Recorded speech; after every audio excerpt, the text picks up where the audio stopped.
What would I do without you? What would I do without you? I forgot I had a hardware mute. Oh my goodness. You saved me so much grief because I would have just gone off on a tear answering a ton of questions. And then by the time I get the video recording, or by the time finally somebody logs on to save me, it'll have been too late. It would have been at least 3 long ass answers. How are you doing, Mr. Poro? Thank you so much for coming to my rescue.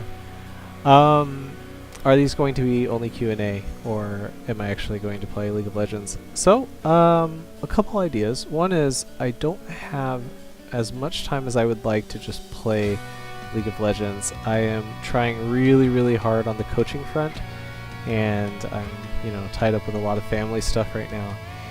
But I really wanted to do these shows, which of course are going to be more Q&A focused. That said, I have my Decay coming up in 7 days.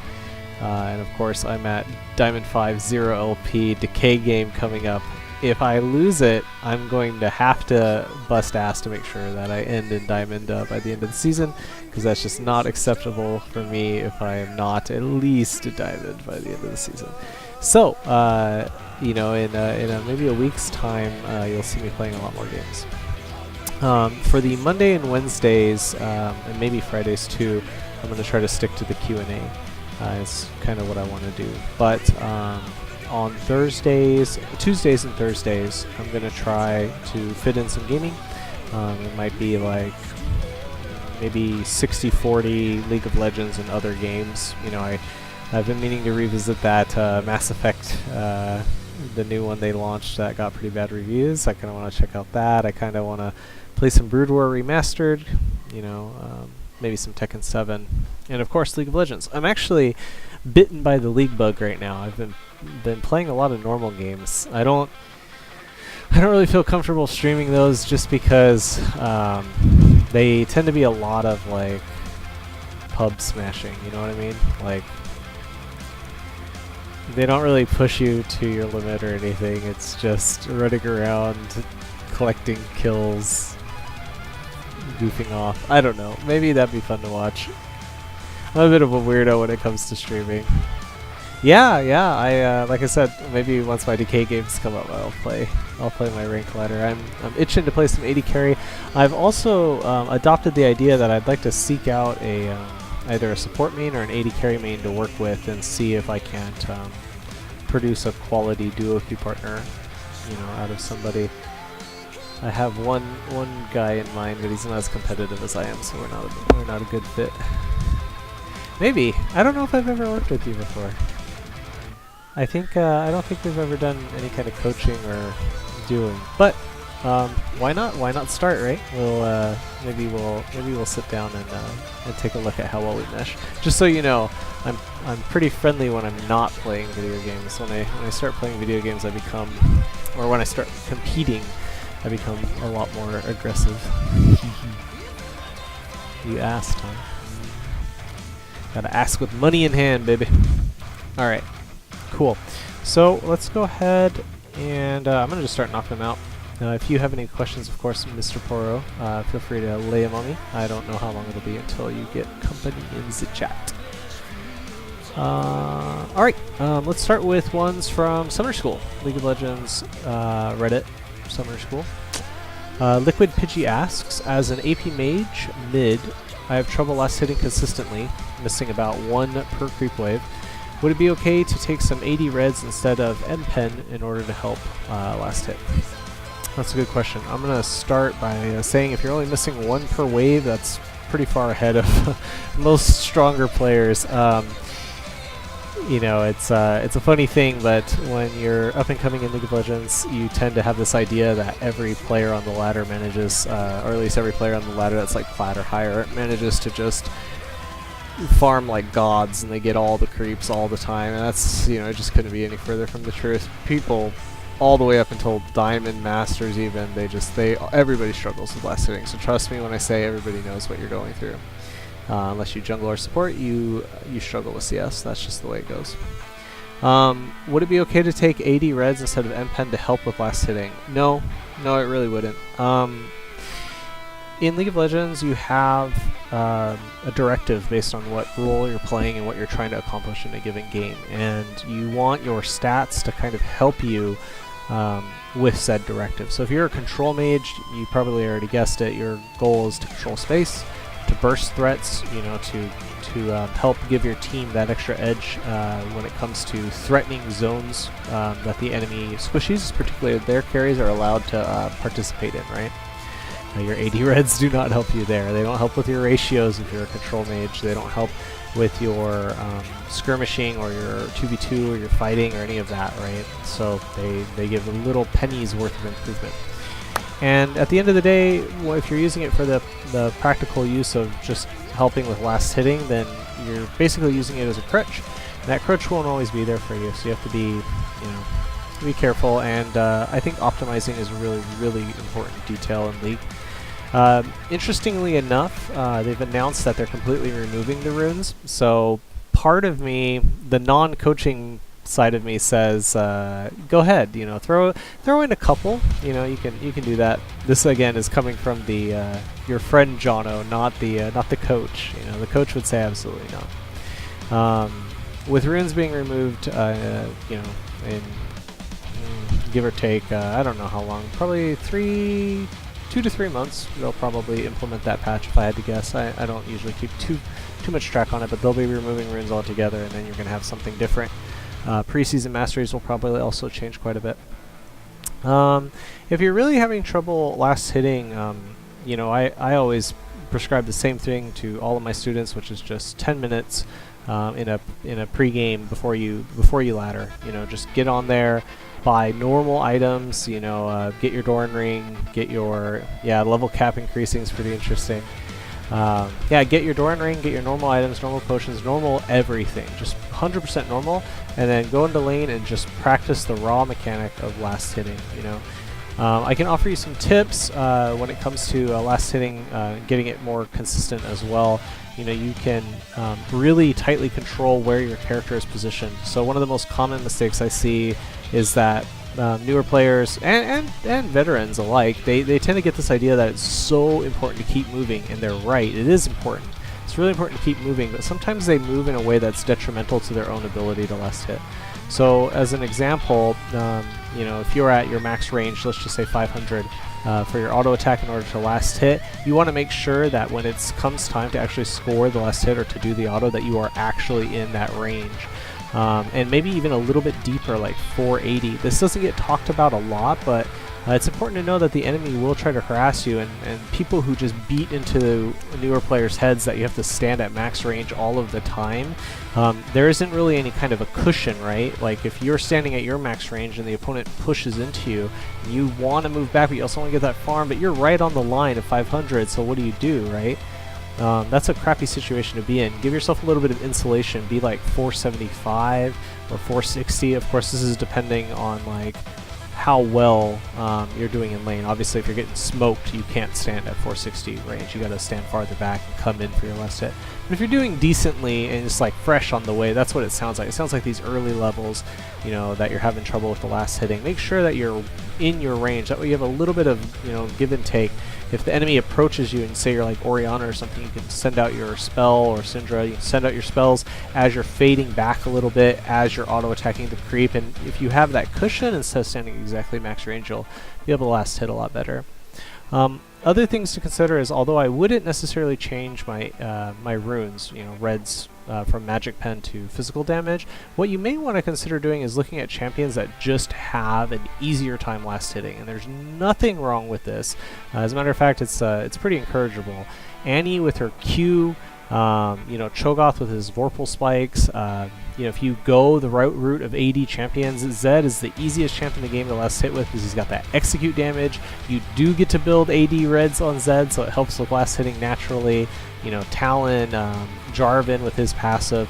You know, there's so many champions in the game that have like an easier time last hitting than others, right? Like Cassiopeia, her E, you know, if you get good at that, it just refunds the mana every time you cast it. So last hitting is definitely a good or switching champions, you know, makes it a lot easier on yourself to last hit. I would also recommend, let me see if I can go ahead and pull this up.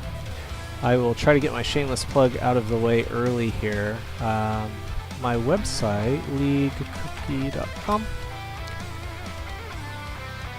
I aim to shamelessly plug this at least one time every single lesson. So let's see if it properties. League of Legends. Oh, I remember, because of the way my let me cancel this. Because of the way my website is designed, I actually have to do a window capture instead. Alright, what's this one say? Charm bar. Well, I don't know what a charm bar is, so here's to hoping it works. It didn't look like it worked. Vision? Alright, let's see if we can do something here. Properties.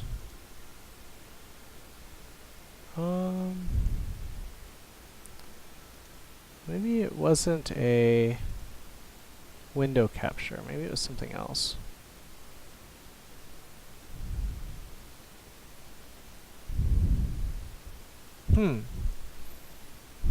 Did I use a monitor? Or maybe it was a screen capture? Display capture? There we go. Alright, hopefully there isn't any, I'm gonna find a smoother way of doing this. For now, you get this incredibly tacky and unprofessional Q&A action. Alright, anyway, you go to Programs, and then, I didn't log in, but you go to Programs, we'll just mid lane. This one in particular right here, that doesn't look very pretty. This one in particular right here, last sitting in lane, all you have to do is give an email and sign up. It's a free website that I created with the help of some of my friends that do development in Cali. Anyway, this particular lesson, last sitting in lane, goes into all the details that I have on advice when it comes to scoring more creep and, you know, doing the best you can in terms of collecting it when the collecting is tough. So give that a shot and let me know how it goes. What happened to my screen? What if I remove it? Ah. Okay. Next time I do my shameless plug, I will keep that much more smoother. So Liquid Pidgey, we talked a little bit about positioning, we talked about champion pick. Again, AD champions are always easier to last hit with. Then we talked a little bit about what you can do to practice. 10 minutes before ladder, you just go into a custom game and just the last hit, like everything in the world is normal. And just like with any dexterity-based or skill, you know, repetition will improve your results. The earlier you come around to this, the easier it will be down the road. You know, if you try to stubbornly avoid practicing last hitting, you will pay the penalties down the road. Of course, we talked about the idea of AD reds on an AP champion. Generally, you want to avoid that at all costs. Go with the magic pen and practice and do a better job. And another thing that I mentioned but didn't really make that big of a deal about is just to relax a little bit. Again, if you're missing one creep a wave, just chill. It's okay. It's okay to miss one creep a wave. See, where people really struggle with CS isn't the one creep a wave, right? It's the way you budget your time over the course of the game. If I say this all the time, but you could tediously try to last hit perfectly over 3 waves in a row, and you might get frustrated and upset that you missed like a cannon and 2 other minions and then this and that. Or, you could really focus on how are you spending your time come mid-game, rotating, what waves are you collecting, because, in the blink of an eye you can collect 3 times the amount of farm, that you tediously tried over this long laning phase where you're getting harassed and et cetera, right? So don't worry about missing one. Stay chill. Just remember, it's just a muscle training exercise. Even if you're in lane, what you really want to work on as a player is like, how are you strategizing and how are you interacting with enemy champions? If you get worked up over how you're playing this mini game of whack-a-mole, it will always hinder your progress in the game. Just chill. It's okay to miss a creep a wave. It's okay to miss 2 creeps a wave. Just chill.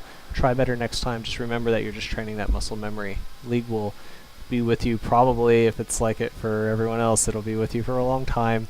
Don't get burnt out on missing creeps in mid. Okay, Liquid Pidgey. Mr. Alchemy Bio, do I upload these into YouTube? I do. The thing is, I need YouTube subscribers, so another shameless plug. The more subscribers, I need 100 subscribers so that way I can actually turn these Q&As into, or excuse me, I can turn my YouTube channel into a branded one, I guess is how you put it. The Jono Coaching, right? Because right now, this is what my YouTube channel URL is, and it's just it's not cutting the mustard, So anyway, try doing a window capture on Twitch chat so people watching it from YouTube can see what chat is saying. Yeah, I actually used that little bot. I've considered doing a window capture for just the entire Twitch chat itself rather than this pretty little on-screen thingamajiggy, but it looks too cute to pass up on right now. Yeah, where's emotes? I like dogs. Drink your Z. Boom. So we're gonna, we'll have it on there for now. But thanks for pointing that out. It's been a nice quality of life improvement for the stream for sure, I think. All right, so let's go ahead and carry on with our list of questions. The next one, again from Summoner School, is from Pedro Meister. Meister or Meister? I wonder if that's how you spell Meister. Pedro Meister. Is there a difference in playing on laptop and playing on PC? And then, of course, did anyone start playing on a laptop and then switch to PC, and how was the switch? I picked this question out because I realized that I've answered almost strictly in-game League of Legends questions, and I wanted to take a crack at one that might have to do with peripherals. Few people know, but I love computer equipment, peripherals, and all kinds of different stuff when it comes to computers and mice and keyboards and whatnot. So, is there a difference in playing on laptop and playing on PC? I would say no. Strictly speaking, the biggest difference is that for the same price point, you're generally trading comfort and mobility of a laptop for the stationary but much more powerful computer.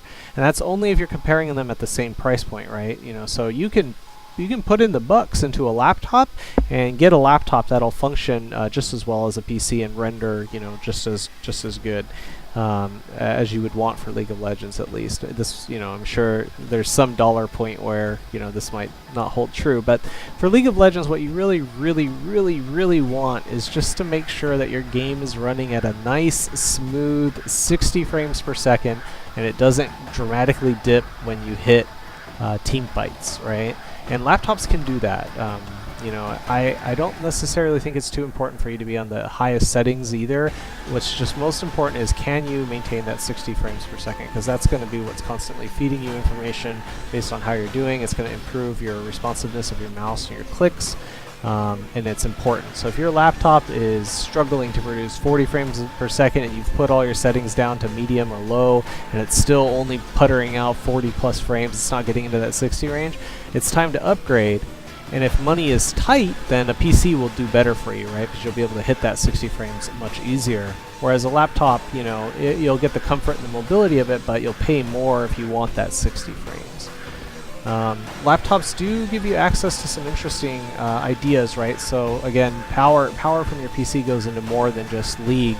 You know, if you like to stream, you're going to need a buffer processor. Again, bang for your buck. Laptops can do it fine, but a PC, it's much cheaper to get what you want. You sacrifice mobility, but you get power, right?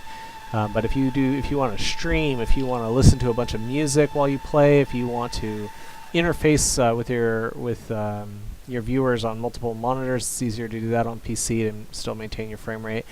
PC, I'm sure there's laptops out there that do it now, but PC, it's much easier to get a 144 hertz monitor, which I don't recommend, but if it floats your boat, if you want the best of the best, that kind of thing, you know, PC can crank all that out a lot easier. I can't really think of any other benefits of PC. Again, if your laptop can crank out 60 frames per second for League, that's really all you need for it to be like A+ quality gaming experience. You know, even when it comes to like peripherals, you could buy your favorite mouse and stick it into your laptop. And as far as I know, you can probably do the same thing with a keyboard as well if you don't like your laptop's keyboard. You can stick almost anything into a laptop and it'll work just fine. So for all intents and purposes, laptops and PCs are the same. Again, cheaper or computers, you sacrifice the mobility, whereas laptops, you know, you get the mobility, but then what you lose in mobility, you make up for in power at that price point. So, yeah. Hope that was insightful, at least, Pedro Meister. Our next question, it looks like it comes in a set. It comes from P2 Pit. The first question P2 Pit asks is when to follow the enemy mid laner when they roam and when not to. That's a massive question, but we're going to break it down in as many clear-cut ways as I possibly can. So, for starters, when to follow the enemy mid laner to roam. Things that I look for are your dueling potential with that enemy mid laner is the first thing I look at. And what I mean by that is, can you afford to bump into him and clash into him and either safely disengage or kill him, right? If you can't do either of those things, then chances are I would lean away from following him. And so a lot of champions naturally do that better than others, right? So, you know, Zed, for example, it's very difficult for Nazir to follow a Zed's roam, because a Zed will just kill him if he roams, if they're assuming, you know, that they're equal strength. It's very difficult. You can look into things like your summoner spells. You know, are your sums up? That's another thing that I pay attention to. Another thing I pay attention to when it comes to following your enemy mid when roaming is, have you recently purchased items? Have you recently bought, right? If you have a bunch of gold just sitting there not actually being combat stats, I would be really careful about following.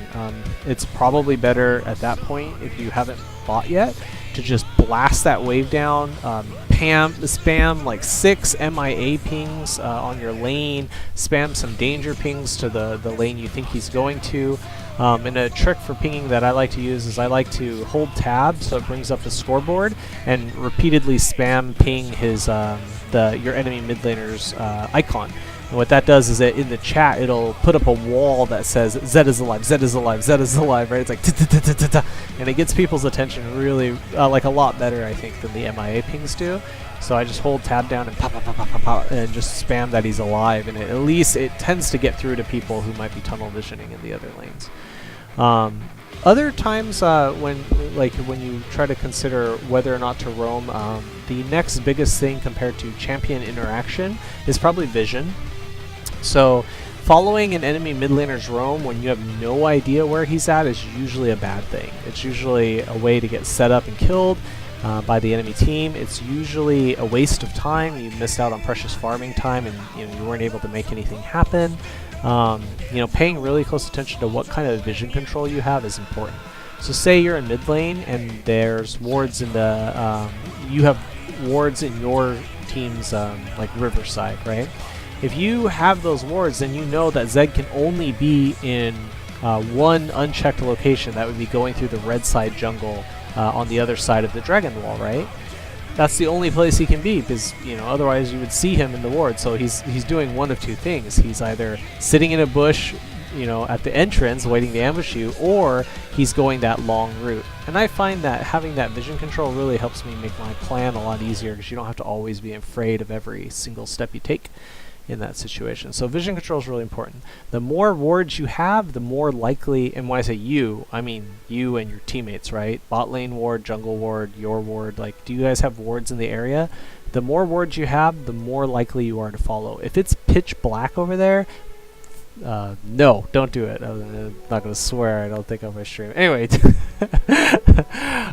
ping relentlessly, though. That's the biggest mistake people make, is that, like, okay, they've made the decision not to follow, and it could very well be the right decision, but you have to ping like freaking crazy that your lane is missing. It's not acceptable just to ping one MIA ping in the middle of your lane when your teammates are focused and they're trying their best and they're like last hit and engaging and skirmishing, and you do this one little ping, ping MIA in your lane. Screw that. You can't do that. Ping like crazy, 6 pings at least, if you have strong reason to believe that your opponent is roaming. So that's the first two things I would look at. The third thing that I look at is, and this is rather straightforward, is the lane that they're roaming to doing well, or are they doing poorly? If my lane, like my bot lane for example, is doing well and they're trading and they're skirmishing, maybe they're up a kill, maybe they're just up a lot of farm, maybe they're healthier than the opponent, maybe they have their sums and the opponent doesn't. I don't really care what metric you use to measure who's stronger or who's doing better. But if they are doing better by a couple different accounts, I'm more likely to roam. And there's a lot of reasons for this. One is that you always want to play to your strengths in League of Legends, your strong lanes, and you very, very rarely want to try to rescue your losing lanes. So if they're doing well, you want to make sure that Zed doesn't go down there, or whoever you're following. I'm using Zed as the bad guy. You want to make sure that you offer what you can to keep their winning lane winning, right? And it might not necessarily, you might not be able to go down there and follow him and get a kill or anything, but just being there might stop Zed from all-inning and rocking your bot lane. And all you're there to do is think of it like maintenance, right? You're not there to make a big play or anything, or follow and make a big play. You're just there to just make sure that your bot lane stays rolling, because advantages like that, you just tend to win more games off of them. Just keep that lane rolling. So following when your bot lane has their sums, or has a level advantage or an item advantage or whatever, they're doing better. That's a much better time to follow. And I would try my best to follow gingerly, carefully. Okay, yeah, I guess maybe this is the last I'll say on it. Is just play your hardest not to allow a situation to come up where you're trying to follow and help your lane, and then you're the one that ends up getting caught. That is the absolute worst case scenario. Games will crumble and fall apart if that happens. That means you didn't get the CS because you were trying to roam. That means your opponent is starting to snowball. That means that they get control of the dragon area. That means that your bot lane, who was previously in danger of a roam, is now in danger of a dive because you're not there to clean up anything. Not good. If you're gonna roam, you do it gingerly. And when I say roam, I mean follow. You do it gingerly, carefully, with the intention of going down there and saving. So those are the three things I look at. How well can I tangle with my own mid laner? Can I even survive if he happens to be in that bush? That's the first thing I look at. The second thing I look at is vision control that your team has, and then the third is the interactions between the enemy lane that you think you roam to, top or bot, doesn't really matter. How well are they interacting? Who's ahead? Who's behind? That kind of thing. And this is pretty generic advice, but I'm going to throw it out there anyway. The fastest way to improve at a strategy-based game, whether it's chess, League of Legends, StarCraft, you name it, the best way to improve is to find yourself making decisions off of information. Information comes in, you make a decision, right?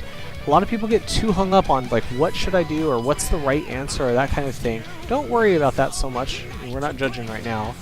Information in, you take that information and you try to let it let it influence your decision. In this case, you know, maybe today you played games and when they roam, you're like, I feel like I should roam, I'm just going to go roam. But maybe the next game you play after hearing this answer, you say, you know, I'm strong enough to tangle with my opponent mid laner, and I notice that my bot lane is, you know, doing really well, so I'm going to follow, right? In this case, you just use 2 information sources that you weren't using before, or might not have been using before, and you made a decision. That's how you improve the fastest. Information. Even if you make the wrong decision, information in, decision out is so much better than just like going with the flow or going with your gut. There are times where going with your gut is relevant, but it's not here. You know, so hopefully that helps. That was question 1 from P2Bit. Question 2: how to properly use TP on mid lane to gain an advantage or so. There's a lot of ways to use TP to gain an advantage. The most reliable and surefire way of gaining an advantage with TP is to trade as much of your resources as possible in mid lane, and then recall, and then TP back after full healing and buying an item. The things that you want to look out for here is when you're trading off as many resources, and when I say resources, I mean mana, health are the big ones, right? The things that you're looking for is, are you recalling at a time where you can buy exactly what you want, and nothing more and nothing less? No excess, no shortage, right? So if you are recalling with the intention of, I don't know, buying like a Lost Chapter, right? Last time I checked, Lost Chapter was 900 gold. So you want 900 gold for the Lost Chapter, but you also want a pink word, right? 75, so 975, and you probably also want 1 potion, maybe 2. And we're going to just say 125 gold, that's 1 potion, so that's Lost Chapter pink word potion.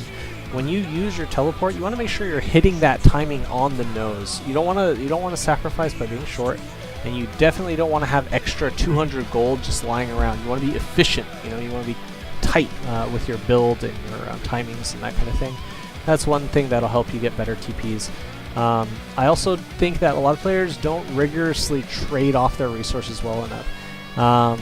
So there's always kind of a pseudo defender's advantage in League, where when you are the one that has to approach the enemy, they have an easier time landing skill shots on you, they have more control of the situation, they're closer to their tower. There's a lot of little subtle things that help the defender, right? So people are generally uncomfortable about trading their resources. But with teleport, you really want to do it to make the most of your resource, or I mean, most of your summoner spell, right? So when you have that teleport in mid lane, like, push in there, and even if you're only hitting him for 40% of his health and he clobbers you for 60%, that's okay. Take that bad trade, or relatively bad trade, and make sure you're pushing the lane while you do it. And then after making that trade and you've killed all his minions and he's cleaning up yours, you recall. Because then what happens is, even though you took a bad trade, as long as you're not dying, right? You don't want to die. But even though you took a bad trade, once you've teleported back, you now have item advantage. You have a tempo advantage. Again, tempo being that you're 1 step ahead of the opponent. He knows he needs to recall and spend his 900 or 1025 gold, right? He knows he needs to do it, but he hasn't yet, and you have, so you have a tempo advantage on him. When he goes to recall, you can do anything you want. You can push that wave, you can rotate bot, you know, you can do whatever you want. You're ahead of him. That's the beauty of teleport, right? And then also, not only are you up in items, up in tempo, but you're also full health, 100%, and he's not. Right? He just took that, he ate that 40% trade earlier, right? So it's like you get a head start, and this sets you up with a lot of advantages, right? Right? A lot of advantages. You get it. So that's generally how you use teleport to make get an advantage in mid lane. Of course, I'm sure this is a little outside of the scope of your question, but you know, counter ganking is the best use of teleport, or the most I shouldn't say best. When you counter gank with teleport, you're achieving a lot of things for a very small investment, and potentially getting a very large reward out of it too.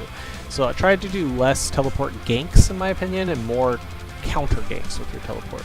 That also depends on what champions you're playing. You know, like if you're Lux, you can do more defensive teleport stuff. If you're you know, I don't know, Kassadin, maybe you do more aggressive stuff. But I like to be the last one to the party during a counter gank. Most of the time that means the enemy champions have spent their cooldowns and everybody is invested. That's a big thing.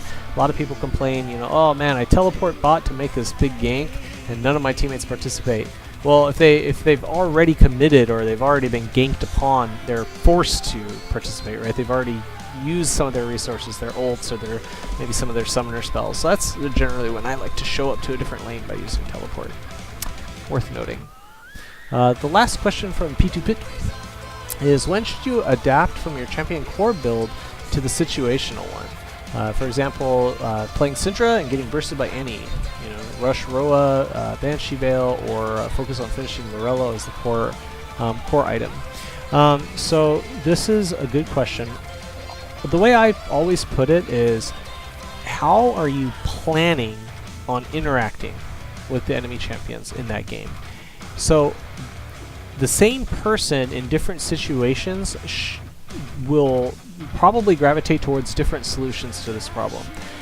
Myself, when I play mid lane, I tend to be really, and solo lanes, top lane as well, really stubborn. It's not a good trait to be really stubborn in my opinion, but it's one that I have. So if I'm 0 and 2 to an Annie and she's blown me up twice, I should be trying to do other things like roam bot, get out of my lane, avoid interacting with Annie at all costs. I'm a stubborn dude. I will just still try to fight and try to find an opportunity in my lane. So for me, the faster I deviate or the faster I change my build specifically for interacting with Annie, the better, right? So the faster I can get some MR, the faster I can level the playing field and the interactions that I'm going to have that come with her. Or the faster I can get, say, a Banshee Veil up.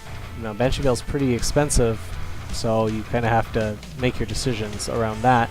You know, but sometimes just getting like a Negatron cloak, you know, is like, that's enough to bring you back in sync with fighting the Annie in mid. What are some other things that you want to think about? You want to think about, again, like how you're going to be interacting. So if your goal is to avoid your mid laner altogether and instead focus on roaming, then you want to adapt your build to suit the roaming. You know, maybe it involves buying your tier 2 boots earlier than you're used to. You know, maybe it means sticking to your guns and finishing your traditional build instead of doing something that'll help you more against Annie, right? You really want to think about the game in terms of what you plan on doing. If Annie is always the one initiating on you, then instead of even thinking about items, you should be thinking about how can you create scenarios where that's not happening. How can you avoid those scenarios? You want to, even if you're losing, you want to maintain the freedom of choice, right? Choosing like how you play the game or how you approach the game. If you want to play cat and mouse with Annie and you want to like, she wants to attack you with flash ult, you want to not die and you want to, you know, farm your lane, you want to stick to your guns or whatever, that's kind of how I play, right? Then it is good to deviate from your build extremely quickly. But if you want to take a different approach, you know, that doesn't involve facing Annie or involves farming only under your tower, like aka 100% bitch mode, like do not look at Annie even in the slightest because she's just going to one-shot you, then it's okay to just stick, you know, it's okay to stick to your build and just try to get it done faster. It really depends on how you plan on interacting. You know, I like to think of it almost along the lines of how an AD carry might choose when to take heal or when should they break the norm and take cleanse.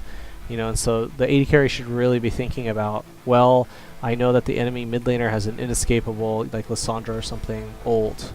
I know the jungler has an inescapable CC like Rammus taunt. And I know that in my bot lane I've got both an Ashe and a Leona. That's so much CC, and I'm going to be interacting with all 4 of these champions all game long. Cleanse becomes super valuable here, so they should deviate, right? Whereas, what if we take that exact same situation, only now we take away the jungler and we put in a Jarvan? We keep the hard CC Lissandra mid, but we keep the CC bot lane. Now all of a sudden we're throwing in an item, a champion, Jarvan, right? A variable, I should say. Jarvan, who, you know, you don't really get much mileage out of your cleanse. And if you plan on playing that AD carry and you're going to plan on interacting with the Jarvan, you want all guns to be working for you, right? And the cleanse doesn't do that much, whereas heal will. So again, you know, with the mid lane and deviating builds, you want to kind of think about it like that. What are you going to be interacting with? Are you going to be interacting with the enemy junglers? Are you going to be just solely focused on farming? Are you going to dirty farm the chickens over and over again? You don't want magic resistance if your plan is to avoid Annie and go farm your chickens and your wolves, raptor camp and wolf camp, right? MR ain't going to help you a bit there, right? MR isn't going to help you if the enemy jungler is a physical damage champion and your plan is to roam bottom to help, put your resources that place, So that's kind of the way you adapt your build, is it's based on how you want to interact, who are you going to be interacting with. That'll help a lot. So I hope those answers really help, P2Pit. It was my pleasure. Alright, let's take a look here at the next question. Well, it looks like it's another one from Pedro Meister. That's interesting. How did I get 2 from you? Alright, Pedro Meister asks again, do you guys have any tips on how to stop tilting and being toxic? He goes on to say it's very hard for him, and he gets annoyed really fast if he sees feeding on his team and stuff like that. So there's a lot of different approaches. I would start at the top. I would start with the most helpful things and then work your way down as you see fit. The first is to mute all. Muting all can be a very difficult first step to take because there's some kind of pride that keeps you from doing it. There's some kind of stigma. There's some fear that you might miss, valuable information from your teammates. There's a lot of little tethers that keep people from actually committing to the mute all button. Oh, my mic just popped up there. But muting all, bar none, has been the single best thing I've been able to give to my students in terms of helping them have more consistent games and avoiding tilt. There's just something about removing yourself from ever being able to see a single word from your teammates. It does so much for you. You might, to your core, you might truly believe that you don't care what your teammates say, you just care about their performance. But the slightest thing, or even sometimes when you say something and they respond, it sours your mind, it distracts you, and it sets you up. That's all it does, is it sets you up for a chance to be toxic. Even if you manage to stay chill for 100 comments, by the 101st one, you maybe lose your temper a bit. Just mute all. It does wonders. I wouldn't take anybody seriously if they come to me and they say I have problems with being toxic, but I insist on having my team chat up. I think those are two drastically different directions. So some other tips. One of the things that I always like to really push is this idea that League is going to be with you for a very long time. So, I don't know what your rank is. Let's just say you're gold. All right, maybe you're higher, maybe you're lower. Who knows? Who cares? You're gold. And you get people on your team that are feeding and frustrating you, and maybe they're tilting, AFKing, the worst of it, right? The solo queue blues, as I like to call it. They're the worst. It's just pure shit. Okay, pure shit. They're the worst. I think it's really important to take yourself out of that game for just a second and remember that League is going to be with you for a very long time if you plan on getting better and you're making a concentrated effort to get better. And these players that you're playing with, they won't be with you for a long time. They're in that particular game until you're on to the next bunch, the next batch of variables, And all that really matters is that you're focused on improving and developing your game into something better, right? And you can't do that if you're raging or being toxic or just, losing your temper, right? You can't do that. You have to realize that you're making a choice on how you spend your energy. For every time you get frustrated and go on tilt and get toxic or however, tilt culture in League of Legends is right now, for every time you do that, you're losing an opportunity to try to study your plays that you're making, or to study the mini map while you're dead, or to ping summoner spells, time summoner spells.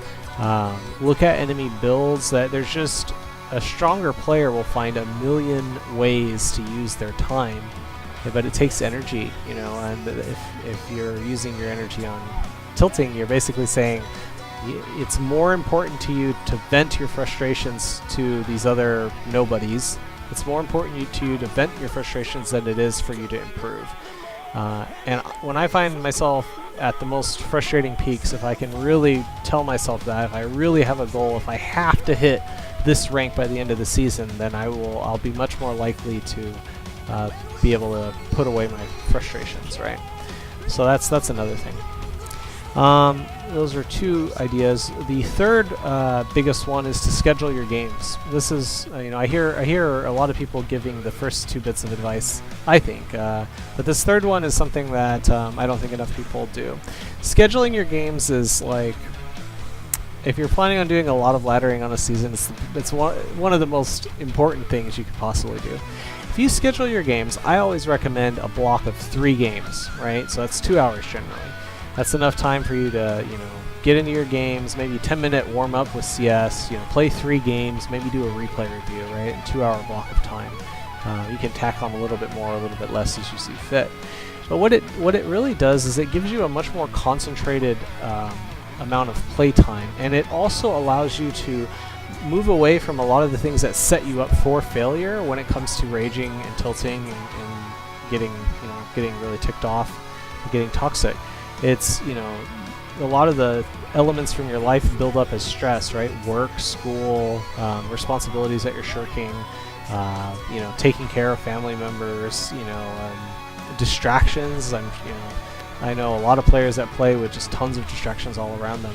And when you're trying to fit in ladder games and you're in this hyper-competitive bubble where everybody's stressing to win the game and you feel like you have something to lose, that's like the #1 reason people tilt, is they feel like they're about to lose something, aka their elo. And all of those pressures just pop the bubble on you, or like smash you.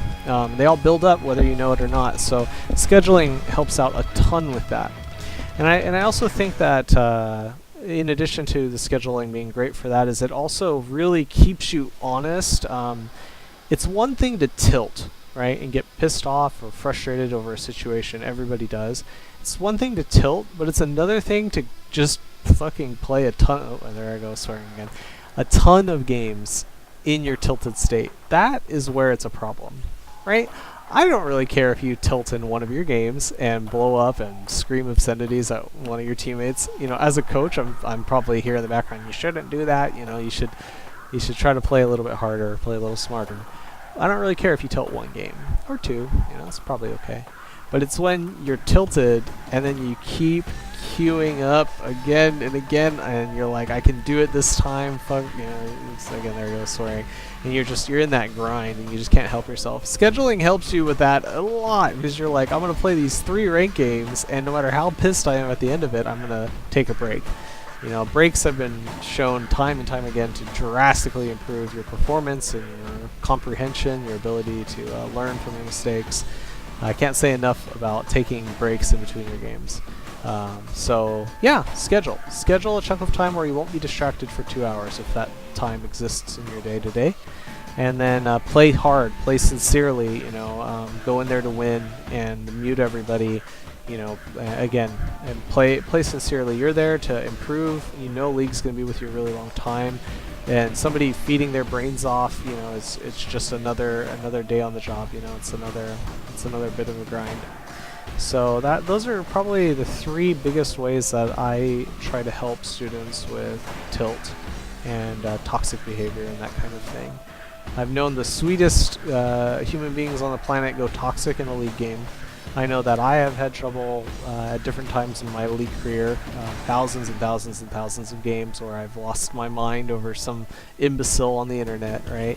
I think everybody can relate to that.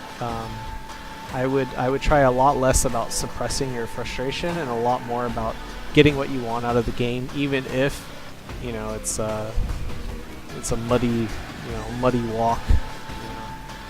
Those are probably my biggest tips. It's an esport. Your body needs to be ready in its best shape.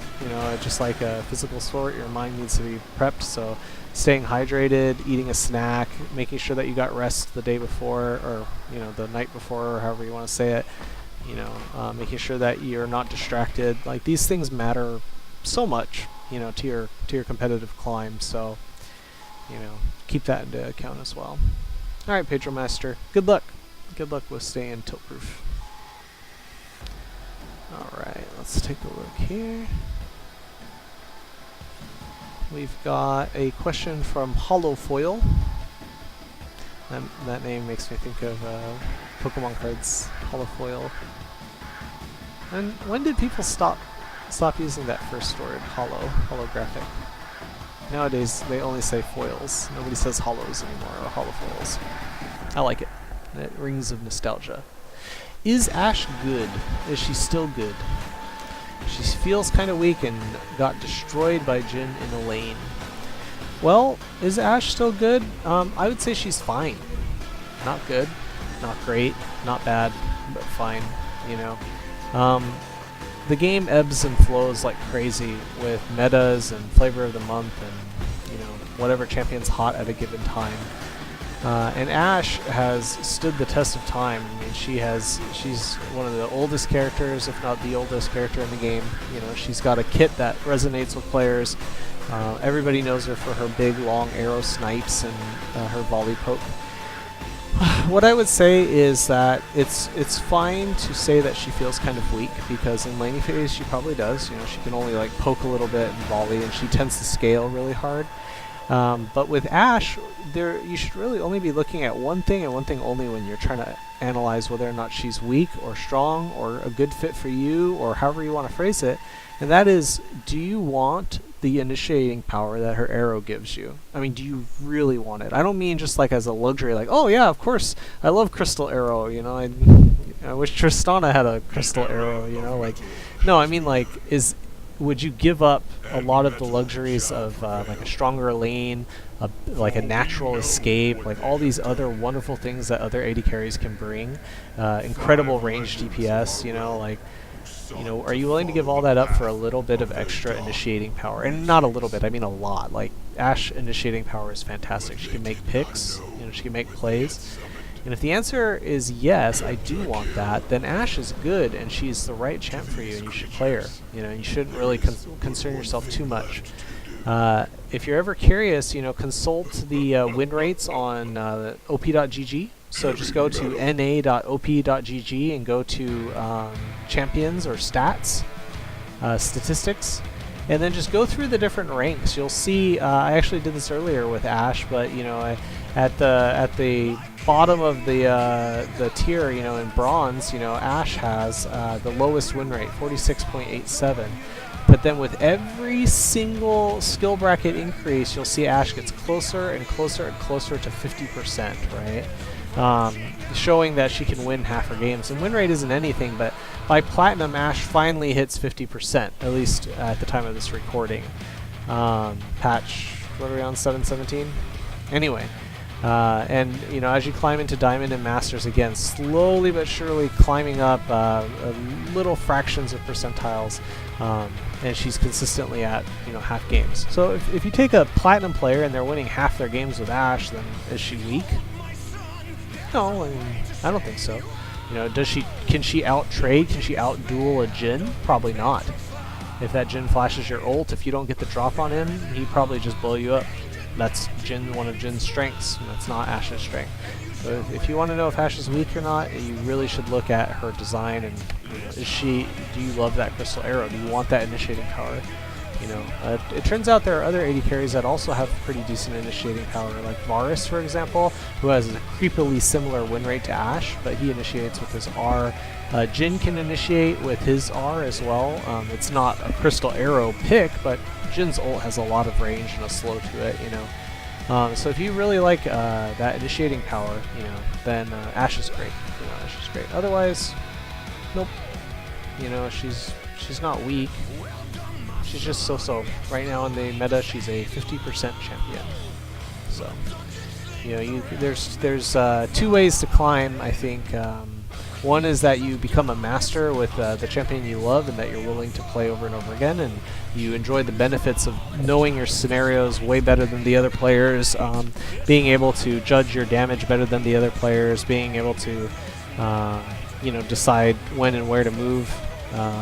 and know your range inside and out. You know, those come with lots of games on the same champion. Or you can be the guy that chases the flavor of the month, you know, hunt down the champions that are at really, really high win percents in your given elo, and then just try to learn them as quick as you can, you know, 80-20 rule it up, you know, and just, you know, I'm sure right now everybody under the sun is probably saying, like, oh, you should play Draven, you should play Draven, you know, like, well, you know, there's a learning curve, so, you know, you have to remember you'll be losing games until you learn Draven, and then when you finally do get to play Draven at a decent level, you got to make sure that you're on the climb, you know, and like you're making up for those losses that you had by learning him, you know, or weaknesses, I should say, that you had by learning him. They won't all be losses. And then, you know, then you have to be at the mercy of Riot when they start nerfing those Flavor of the Month champions, right? So then it all starts over again.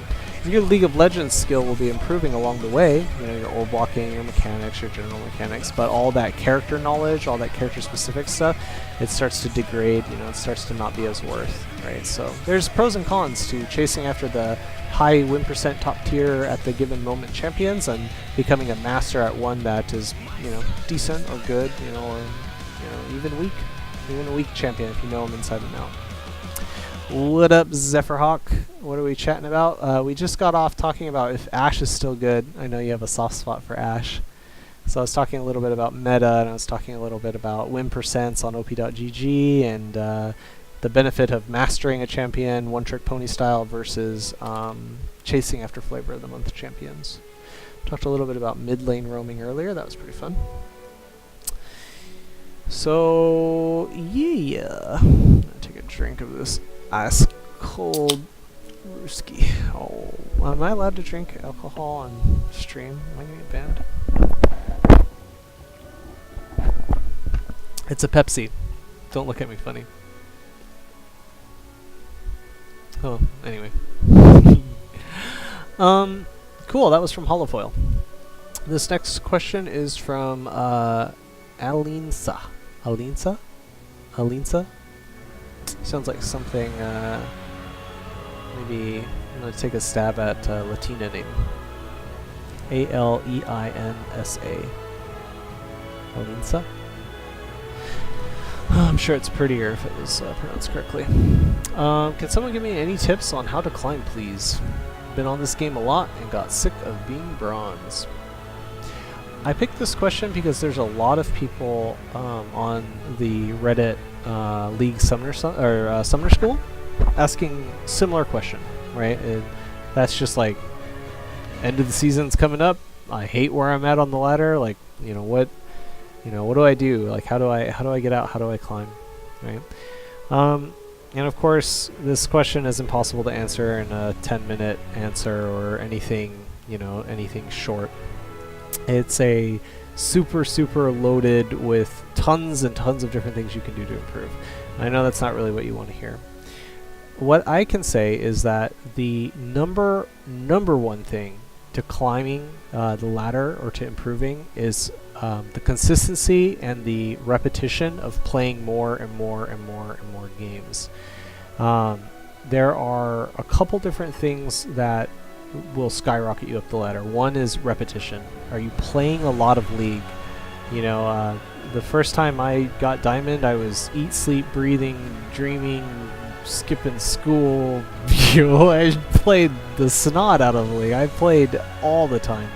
And I was playing, I don't know how many, like maybe 1,000+ games that season to get better. And it, that's what it took for me. Nowadays it might be a little different. I didn't have a coach, wink, wink, nudge, nudge. Having a coach, it will skyrocket your skill level. It'll help you spend less time grinding ladder because you're getting the experiences and lessons from a player who's already been through that. And knows how to guide people through that. It's a little bit different, if they understand how to teach, if they have a natural, that's me, disposition for teaching, having a coach is super important. Not all of them charge as much as I do. You can find plenty of coaches that'll just do it out of the kindness of their heart, and good luck locating one. Coaching, repetition, that's the big one. Recently I've taken up the sport of table tennis, ping pong, and There are no shortcuts. It's way harder than it could ever sound. You have to play like crazy, but just every single game you learn a little bit, and you get more and more used to what's going on, and your reactions improve, and just everything gets a little bit better with every single game. So repetition and coaching, those are really good things. Let's talk about more in-game League of Legends, actual League of Legends related such. One of the things that I always recommend is that you find a character that is easier to play for the idea that's rather simple. Your goal is to climb, and anytime you get into a situation where it's it's going to be demanding of your mechanics or demanding of your skill, you're combining all of the different elements that are important in League of Legends: your decision making, your map awareness, your execution, your skill shots, you name it. You're just everything that could make a player good at League of Legends, and you're putting it all on test in that given moment. And that moment is going to decide whether or not you have a more likely chance of winning or losing a game. If you strip out the difficulties of playing more advanced champions, like if you're trying to climb, maybe not Zed, Lee Sin, characters like Anivia or Twisted Fate, or some of the characters that have extra mechanics built into them. So things like Draven's Axes or Azir's Soldiers, I wouldn't really play those kinds of characters. Those characters are really hard, and what I would say is that if you fully dedicate to a given hard champ, like you are a Zed fangirl and you just want to play Zed all of the time, that's fine. You can probably get away with playing that hard-ass champ. But if you're the person who just kind of jumps around to different characters and you really want to win and you don't really care so much about who you play, avoid characters like multi-stance like Jace and Nidalee and stuff like that. Avoid characters with an excessive amount of skill shots, or that are completely reliant upon their skill shot hitting. Play easier champions, ones that will function all of the time, whether you mess up or you don't. Play characters without very many skill shots. Play characters with a lot of AoE impactful CC. Right, that's a very good way to climb, because you're getting the same consistent results all of the time. If you were to play against a player that's higher level than you, so say you were talking of being bronze, so say for whatever reason you got a gold player in one of your games or a gold smurf, and you and this gold smurf are duking it out in top lane, right? If you are playing a character like Gnosis, who doesn't really have any difficulties whatsoever, he's just like so straightforward, or you're playing like Teemo, who is super easy to play, does not have any skill shots or anything difficult, it'll be so much easier to go even with this higher elo player, or even beat them. If you had a chance at winning, it would be with an easier character. If you try to play a more difficult character against this player, not only is he going to get the upper hand every time that you fire a skill shot, he'll get a smaller advantage every time. Sure, you'll hit him sometimes. Sure, you might make that clutch play, but every time you're in that situation where your two champions tangle, he's getting the benefit of his experience and his skill, and able to use that over you. He's better at juking, and he's better at hitting you. He's better at judging the damage, and he's better at avoiding all of your cooldowns, right, or knowing when to engage. And they start to add up. It adds up really rapidly when you're playing against a player of a higher caliber.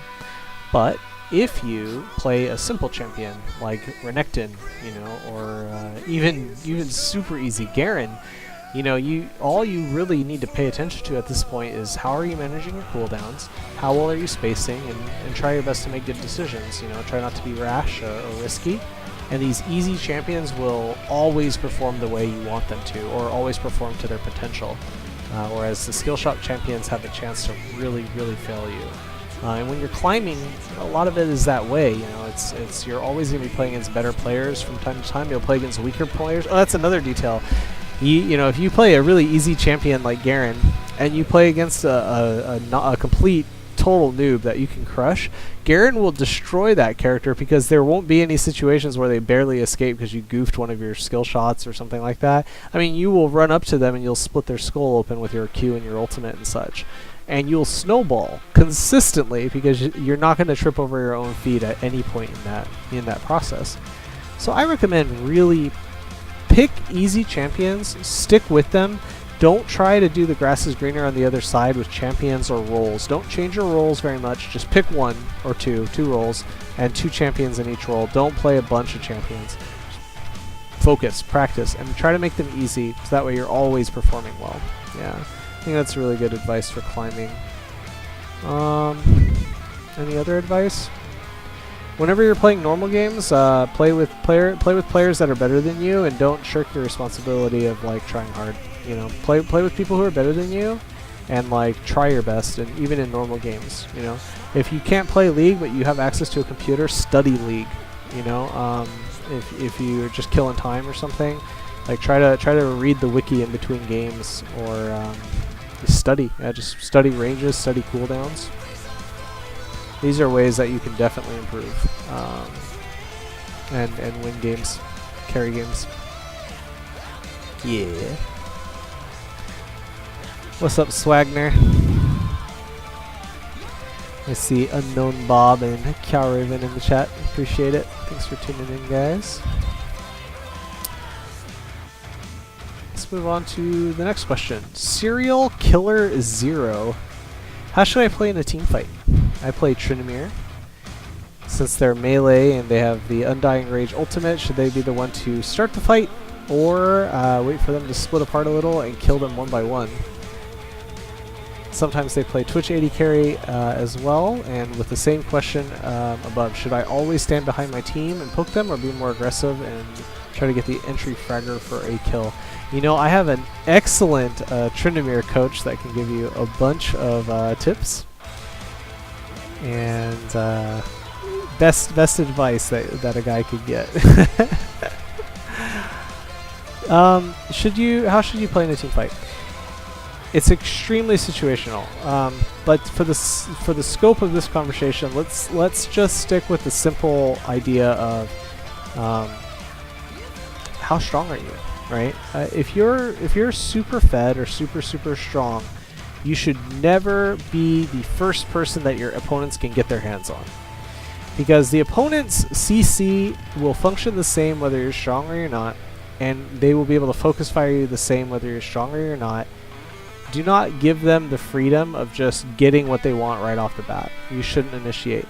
If your team is having a difficult time initiating when you're strong and you can't seem to get a fight started, that's fine. Go split push. Go split push as hard as you can, and don't get over eager and try to take a fight against 1v2 or anything like that. Just force enemies to come up to your lane, so that way your team has a chance to fight 4v3. That's your biggest goal. 4v3 or 4v2. Even if your team isn't doing well, if you can bring 2 extra people from there up to your lane, it'll give you the best chances of winning the game. You're not going to win every game, but if you can bring them up there, the odds will always turn in your favor over and over again. This is if you're unable to get your team to start a fight, or if the enemy team won't engage or won't use their stuff. But never, if you're doing well, if you have items, if you're strong, never should you be the first one in to absorb the impact of all that CC and burst. You know, there's just no reason for you to get into that kind of a tussle, for damn sure. When it comes to Twitch, I think it again, it really depends.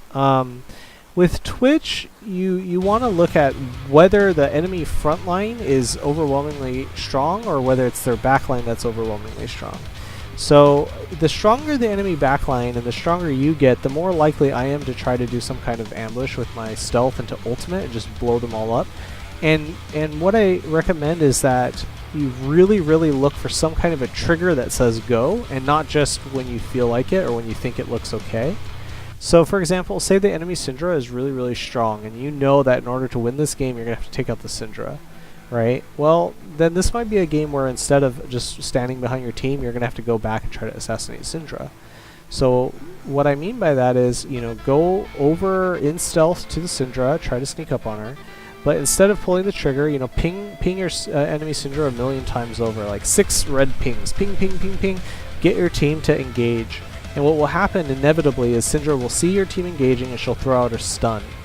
And once you see the stun, the split second, I mean like millisecond that you see that stun push out, pop your ult and just try to kill her. That's your trigger, right? Your trigger is seeing her stun. You want, whenever you're going for the backline entry frag or, you know, just burst, you know, for Twitch, you're really looking for some kind of key reason or key cooldown that'll let you in. If you just try to go on the backline, even if it's a good-looking scenario, your team's engaging, everything looks fine, but Syndra still has her stun and her ult, she'll kill you unless you flash it. You know, so you know, just if you're gonna go for the backline, if you've determined that the enemy backline is far more strong or important than the enemy frontline, then you know you should just go over there and try to find a key moment to burst them down and knock them out. When should you stand behind your backline? How should you play a fight? Well, again, it's very adaptive. But if the enemy frontline is strong, most of the time I will be trying to stand behind my team and just take them out with Twitch's overwhelming damage. And some of the things you want to look for here are, you know, is the power differences. You know, so for example, if your enemy team, if their backline is something like Vayne, right, she's really strong in the later stages of the game, that pushes me towards assassinating their backline, trying to find a pick and blowing up their backline. If their backline is something like Lucian, you know, who maybe does a lot of damage to squishies but has a real tough time with the front line, then as the Twitch, I'm not so concerned about blowing up that Lucian. Instead, I'm concerned about just destroying the enemy tanks, so that way I can march forward through the tanks, through Lucian, you know, through their towers. I want to move forward through a team fight that way. You know, it really depends on the power level or strength of a given champ. If their backline is strong, like they have like Cassiopeias and like Azirs and hypercarries and stuff like that, I will try to find a trigger. Again, their key cooldown, CC or skill shot or that kind of thing. And I'm gonna, you know, just go straight into the backline and try to blow them all up with Twitch. I think that is a fantastic method of playing the game, playing the team fight, I should say. And with Tryndamere, I can't stress enough that although it's nice to think about team fighting all the time, split pushing is like par for the course. You blow up waves so fast, you farm, you get stronger and stronger, and then as you're getting like pure late game, 5 items, 6 items, then you can start to look to team fight more. Team fighting is almost never on my mind as Tryndamere, and when it is, I'm strictly speaking the cleanup crew. I come in with the janitor service and I clean up that team fight. I never initiate, I never start it off. You know, the only time I would say it's any different is if I'm not doing that well, if I'm doing really badly and I can't split push, I have to be with my team. Should you start the fight? No, you shouldn't start it, but you can kind of like bait a little bit. Tryndamere's pretty good at baiting, like you run up and then, you know, maybe they use a skill shot, you spin away. You know, you slow people, you goad them on, you know, you try to get them to overcommit to something. You scare their AD carry. You don't actually run up and attack them or spin in or anything. You're just looking at that AD carry, and they know that at any moment you can spin in, start whacking them for crits. So they're scared, and that in a team fight translates into something like, you know, your team is able to siege better in an objective, or their team is too afraid to engage. You know, these kinds of things are what I do if I'm not super far ahead. You know, but I still wouldn't say you like your first one in or you engage. Or the rule of thumb for Tryndamere, I think, is that if you're not kicking them when they're down, you're doing something wrong. You're always supposed to isolate targets and then murder them rather than trying to take on all their champs or something. You'll get exhausted and then CC'd, and then, you know, there won't be any point to the game. All right, next question. Oh, I feel like my blaring music has left me. Oh, there we go. It's back on. The next question is from Clyde, spelled with, or what I'm assuming is Clyde, spelled with numbers. Elite speak. Currently in Silver 3, spamming Janna with an 80 carry pre-made. Clyde lacks a solid alternative when Janna gets banned, and maybe a complementary support when a tank would be better. Tried a lot of Morgana, but lacked consistency with Q. Sona seems to work okay. Anything else worth considering? As for tanks, used to play a lot of Leona, but tends to fail hard when Clyde makes mechanical mistakes.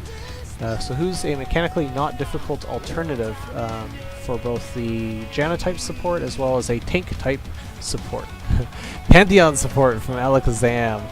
I used to play a fair bit of Pantheon support back in the day. Quite fun. Yeah, I mean, Pantheon takes no mechanics at all, so he's not too bad. I wouldn't say he's a tank, and I wouldn't say he's quite like Janna, but if you're looking for easy supports that are a lot of fun, that do a lot of damage, and have carry potential, yeah, Pantheon's pretty fun.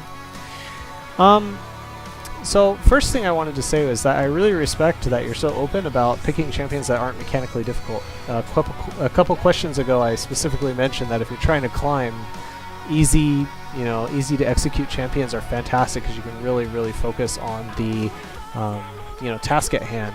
The what you're actually trying to accomplish in a game, your strategy, your decision making, that kind of stuff. So let's start with champions that are kind of like Janna. I know you've gotten this advice already, but Lulu. There just isn't a better alternative to Janna than Lulu. She's so straightforward, she has so much power packed into her kit, she's easy to play, no intense skill shots. You can go a little bit deeper with the glitter lance, like you can E specific minions to line up glitter lances. You can do two-prong glitter lance attacks where you shoot them in different directions. Like you can do that kind of stuff, but it's not the same importance level of landing a hook or landing a Leona E or doing like a Leona full combo. Lulu is very reactive. She's instant speed ult, 1-frame animation, just there's an ult. On demand. She's easy and effective, and I could not recommend her enough for what you're looking for. Janna, Lulu, and then after those two, there's a pretty big gap, and then Sona. And I don't mean a gap in terms of champion strength, I mean in terms of how easy and reliable a champion can be. With Sona, there's lots of things that you can mess up. You might not manage your power chords correctly. So maybe you're doing good, but you're not doing great when you should be doing great. It's hard to maximize Sona as a champion. Managing the auras, managing the power chords, not using your ult and whiffing it like it's special. These are all important things for a support, specifically Sona. So Janna and Lulu for sure. That would be the alternative I go in. And Sona and Soraka I think come in the next place. They're not difficult to play, but they're definitely there's a little bit more pressure on them than for Janna and Lulu. So let's talk about a tank that is really easy to play. If your team needs a little bit more beef, that isn't something like Leona or maybe Alistair, that might be a little bit more challenging. In this department, I think there's quite a few. I think that despite having a couple skill shots, Braum is really easy to play. He might take an initial couple games where you have to kind of get used to his shield. I know when I first started playing Braum, I never shielded properly. I always just kind of stuck it up whenever it seemed right, never got any key cooldowns blocked with it. I know that his ult is a skill shot and his Q is a skill shot, but realistically they're very easy to hit. Setting up stacks feels weird at first, but again, Braum is very easy. Another one that I would recommend is Tahm Kench. Similar to Lulu, he does have a skill shot. His Tongue Lash is a skill shot, but I don't think he's nearly as stressful to play as Leona. Or Thresh or Blitz. He's very straightforward. His auto attacks mean a lot. All of his abilities are very impactful in the game. Nom-nomming enemy champions is amazing amount of CC and a lot of % health. Nom-nomming teammates is like a free hourglass that can move. Like, that's so good, His ultimate, you don't need any mechanics for, just decision making, So I think Tahm Kench is a fantastic recommendation. And then the last one that I'll recommend is Sion. Sion's a bit of an oddball, but he's considerably easier to play than the Hook champs. He's probably a little bit easier to play than Nautilus. Nautilus might be a close second though if you're looking for a tank. Nautilus is pretty easy to play. I mean, yes, he has a lot riding on his dredge line, but that's all that you have to do in terms of skill shot, right? Like auto attack, your shield, your E, your ult, like all easy, you know. So with Nautilus, it's just one thing. With Scion, I swear, you just loaf around with that character and good things happen. You know, you lift the axe up from Fog of War, boom, there's some really good hardcore CC or wave clear if you need it. He can poke enemy champions by pushing minions and laning phase. They just recently buffed his ult damage. Did anybody see that? 1200 damage for a long range Scion ult at the level 16. That's crazy. I mean, I don't think it'll break him, but that's pretty nuts. Then again, if you are ulting from that far away, it probably should do 1200 damage. So Scion, Tahm Kench probably get my highest recommendations for pretty easy tanks to play that, you know, produce good results and are you know, very dependable. After that, I would say probably Braum. We talked about Braum for a little bit. We talked about Nautilus for a little bit. I think they are nice backups. I'm not going to say anything about Trundle. Trundle's super easy, but you would want a stronger player to review one of your replays or talk to you about Trundle. It's not very intuitive how you play Trundle support, so I'm not going to recommend him. Don't take this as a recommendation. But he's pretty easy to play, and he might be pretty fun. You might consider taking a look at him. I don't recommend him though. Yep. Alright. Cool. I think I'm going to take one more question from the summer school.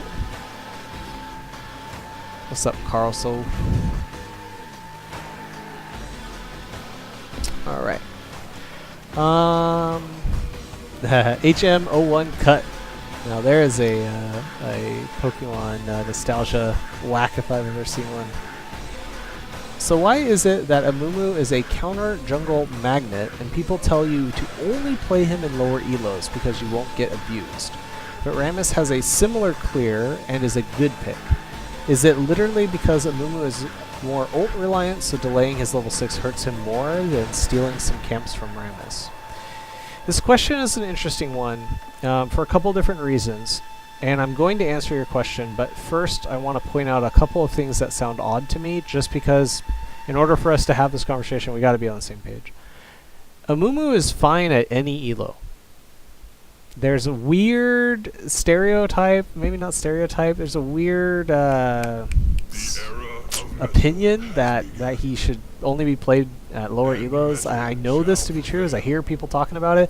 It's really weird to me though, as somebody who's played for a very long time and has climbed to Diamond over and over and over again. Amumu is good in all elos and is fine and is super underrated as a champion. He's good. The win rates back it up. You know, I can't remember a time where Amumu wasn't like 52+% win rate in Diamond or Plat or Gold. I mean, it might even go up as you go down in elo. He might get higher and higher win rates, or up in elo, however you want to say it. I think Amumu is probably fine at all elos. I doubt he goes below 50%. You know, like Amumu is good. Rammus is just as easily counter jungled as Amumu. The difference is, the reason why Amumu is maybe more of a counter jungle magnet is that Rammus, despite being super easy to counter jungle, he doesn't care as much. He would rather just not be in his jungle. See, the thing is that although it's really easy to counter jungle with Rammus, or counter jungle a Rammus, the problem is that means your jungler isn't actively ganking lanes and isn't actively counter ganking the Rammus, right? That means that Rammus, anytime he feels like it, can just bomb into a lane and gank it, and then immediately turn around and gank another lane, or loop back around a different way and gank again. So while you're counter jungling him and stealing his camps, he's just ganking like crazy, and that's all he really cares about, right? He never had a high clear speed to begin with, so he never really cared. So, you know, Rammus is a really good champ right now, but it doesn't have anything to do with like the fact that he's not or is easy to counter gank. The reason Rammus is good right now is because the meta has changed considerably from when Rammus wasn't good. And having a reliable, like with all the hyper carry AD carries running around nowadays, like having a reliable way to answer them in any game you play, period, that's Rammus. You know, you get into a late game and a lot of teams simply do not have a direct answer to a hyper carry on the enemy team, but Rammus is a direct answer. He stacks armor like crazy, he does too much damage for being a tank, and he just powerball flashes into the enemy AD carry and taunts them, right? So he's always good for that reason. That's the biggest reason why you see high win rates on Rammus, or why people always talk about him as being good. He's also really easy to play, you know, no skill shots really to mess up or anything like that. And I also think that in the current meta, getting off to a good start is super duper duper duper important too. I think that's been probably true for all of League of Legends, but nowadays I can't help but feel like with them opening up the door to 15-minute surrenders, that champions that gank a lot early game win more games just by enemy teams surrendering early. Or if not surrendering early, I think a lot of games are won just by getting you know, a couple lanes rolling or snowballing, and then because the games are over so much earlier than they have been in the past, you know, you don't ever really feel that impact of like, oh, Rammus didn't farm very much this game. Well, he ganked a ton, and now the game's over at 25 or 30, right? You know, where it really starts to hurt Rammus is when you're at, you know, minute 35, 40 or something, and then you're starting to realize like he didn't farm nearly as much, so he's not bulky. But those games never last that long nowadays, you know. So I think that's one of the reasons why Rammus is considered a lot better. So let's rewind time and go back to your original question, like why is it that Amumu is a counter jungle magnet, but Rammus has a similar clear and is a good pick? You know, the answer is that you can be a counter jungle magnet and still be a good pick. Rammus and Amumu are both counter jungle magnets, and Rammus and Amumu are both really good picks. They're just good picks for different reasons. Amumu's for the wombo combo. He's for setting up big team fights and that kind of thing. Rammus is for pick potential and shutting down hyper carries. Right? Both of them can get counter jungle no sweat. Anybody who tells you otherwise doesn't know their stuff. If a strong Lee Sin player walks into a strong Amumu player's jungle, the Lee Sin will have his way.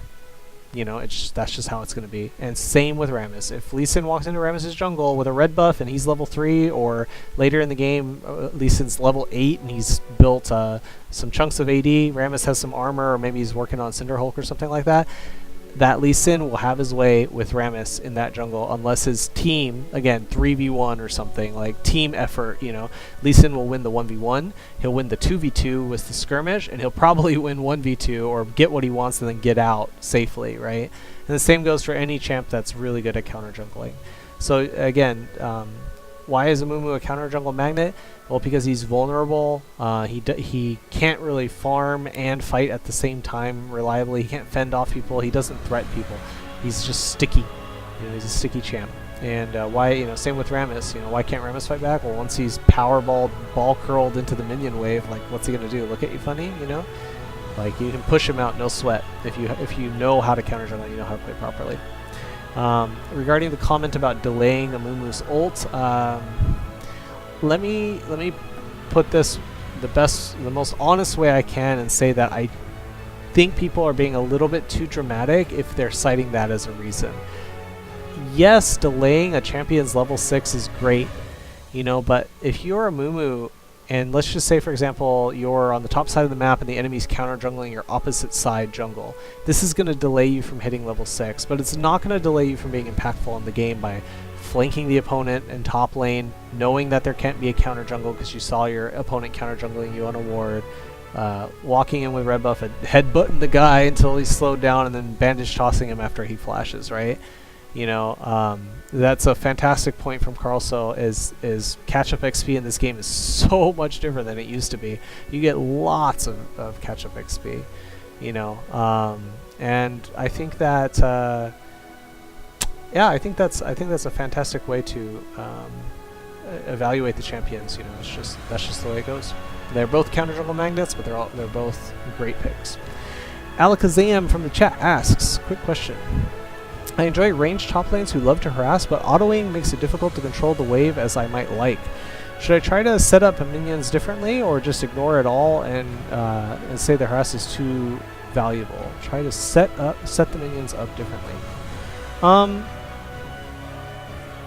Well, it's pretty situational. It's pretty based on matchups. There's a couple different things that I would look at when it comes to harassment. First is, just remember that the point of harassing in the first place is to deny the enemy farm and to build your farm more effectively.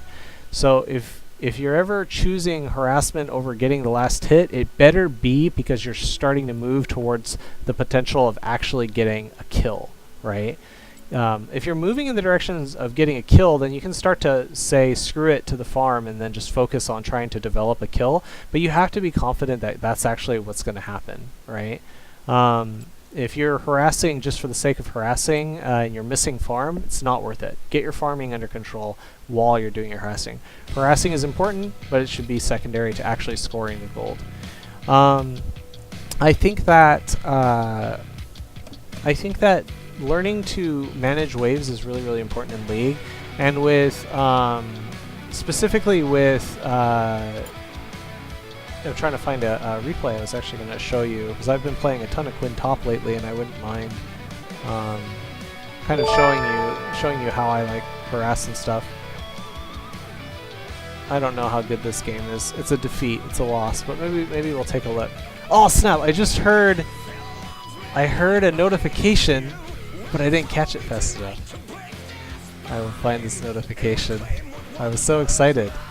Did the notification show up on the screen? I was so excited to see my first notification on my alert. Looks like the notification oh, it did work. It showed up with sounds and all. Well, shit, man. I wanted to see it.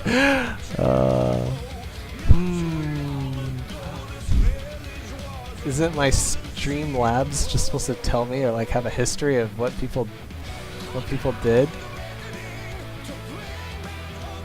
Well, it says Jadarko followed a while back, and I thank you for that. That was 1 day ago. What's the most recent? Do I have to refresh? Hey, what up, beer man? Kimotsu.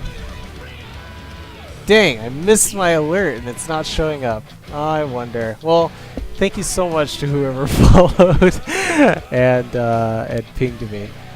So it's a shame that I'm not seeing it up here. All right, let's go ahead, and we're actually just to help show. Let me take one quick look at my match history one more time and see if I've got a good example of a game that I can. Gotta look at the archive after. It might have been a bit loud. I thought I was looking at the archive. Oh, you mean archive broadcast? Yeah, I damn straight will be, man. I can't wait. Let me take a quick look at my match history here. I know I played a lot of Quinn. This one I went 17 to. I don't know, look at that game. It's a little one-sided. Who was I against in this game? I was top against Gnosis. I'm sure there was probably a lot of zoning in there. Tell you what, let's just look at this game that we lost. But I'm sure in lane I'll be able to show. I wonder. I don't know. Maybe we'll just look at the Gnosis game.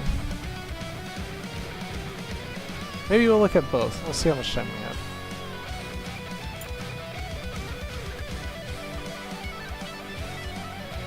Versus Gnosis, huh?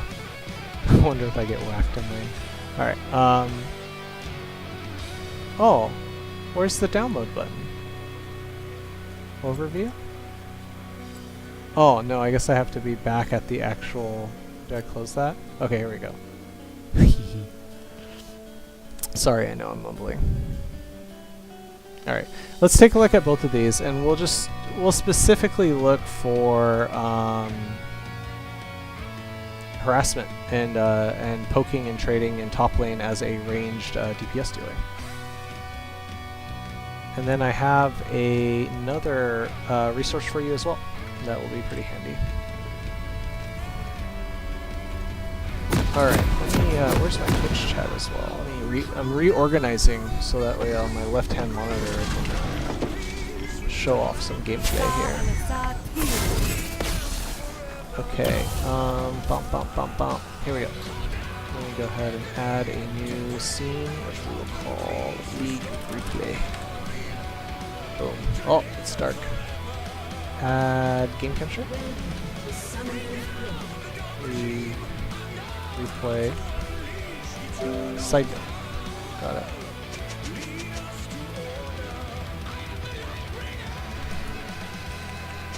Haha, thanks man. Have you heard about that 3D reboot? I'm pretty stoked for that. First love. Capture any full screen application. Alright, whatever. Properties. Or do I get to choose it?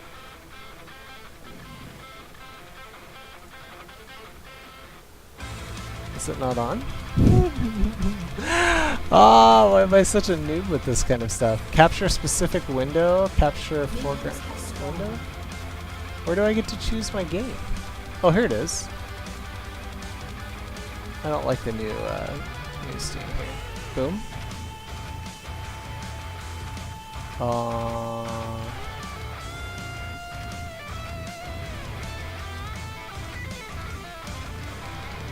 Sorry guys. It used to be you just picked capture window and then it was like good to go. Window title must match. Match title, otherwise find windows. I don't know what all that is about. Maybe this one? Ah, how sad. Okay, whatever. We're just gonna monitor capture this up then.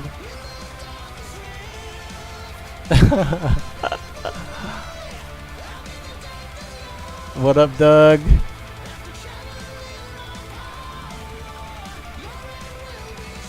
I thought I used game capture. I swear I'll try it one more time here. Add game capture. Okay, creating new. Mode, capture any full screen application. Capture specific window. Alright, I'll try capture any...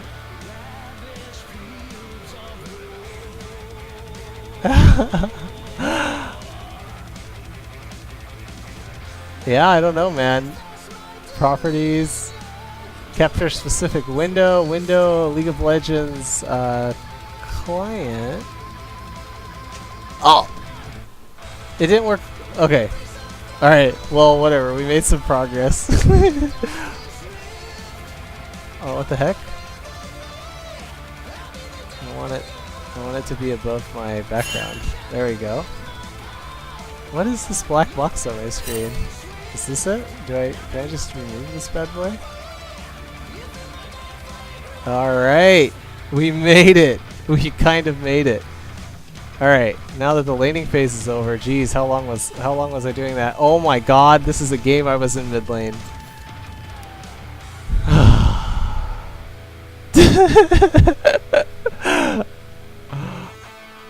Alright. Let's take a look at a game where I wasn't in mid lane.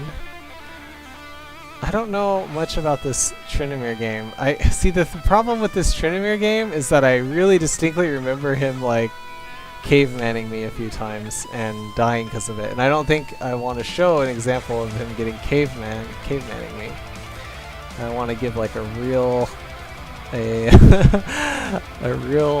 honest game, you know, where harassment is like the main focus. Almost there. Alright, this time we're top for sure. Alright, let's see. Hopefully we can get a little bit of luck here. Okay, so I'm Quinn, range top laner against melee. One of the most important things to notice is that I took Ignite and he took Teleport. So that allows me to play obviously a lot more aggressive than you normally would allow. I'm going to try to keep my big ass head out of this shot the best I can. First thing I always do is I'm going to go into the bush to try to get Green Father's Gift proc.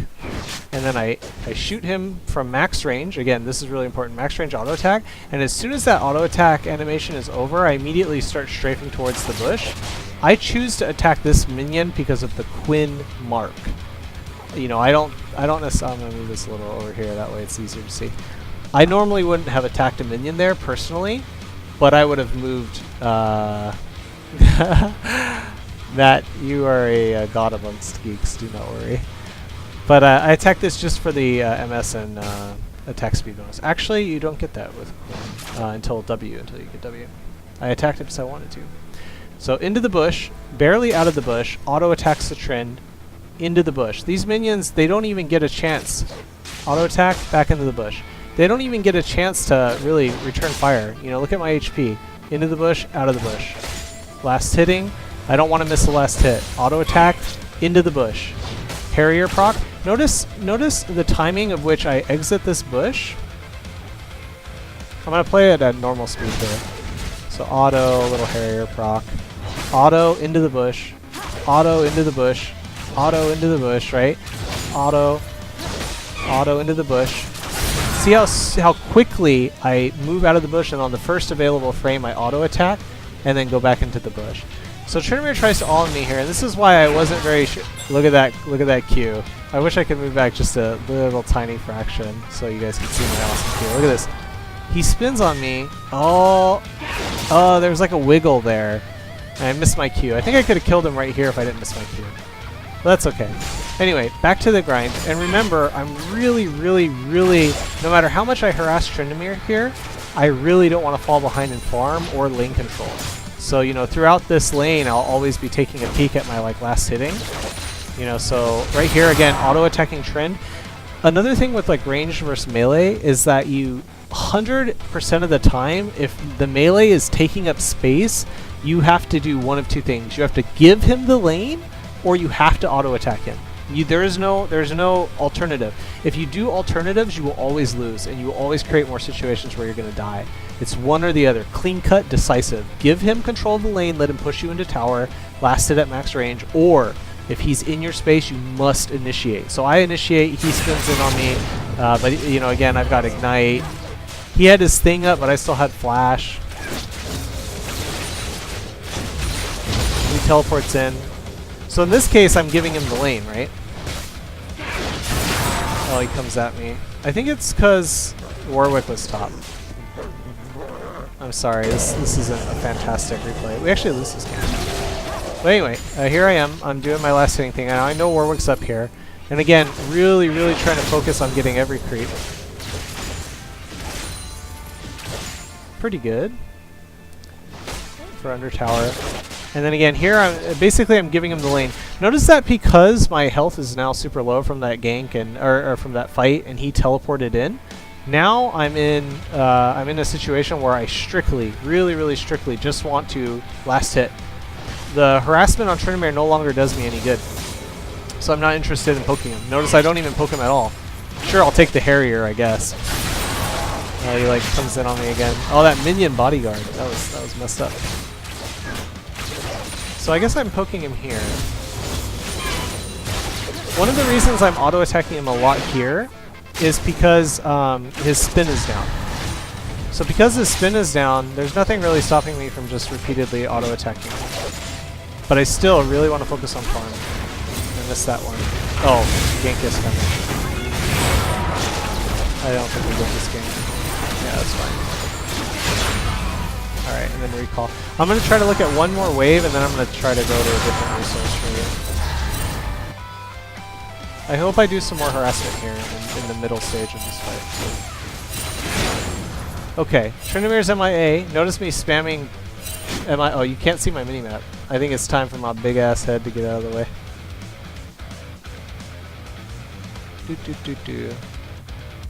Boom. Alright, I'll be back. Again, focusing on the last hits. Where's my Trynd? Here he comes.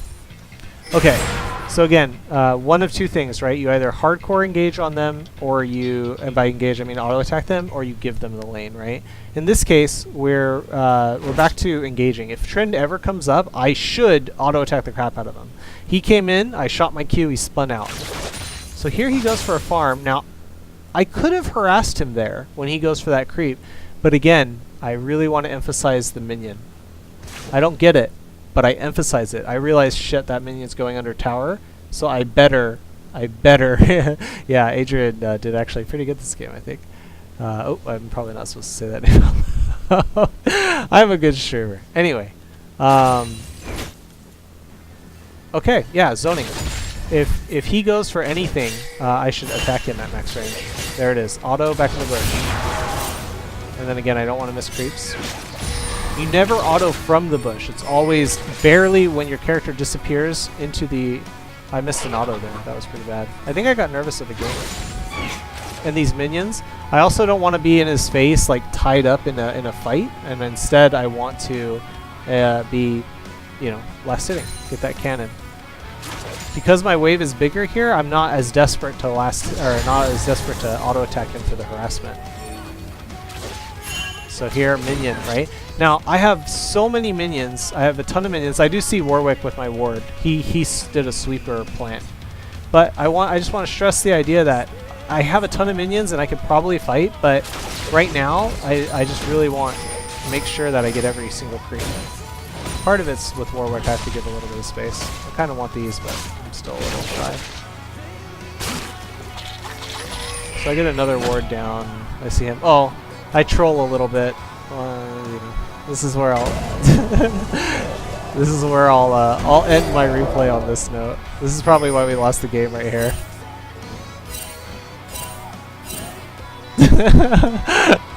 Anyway, I was just fooling around.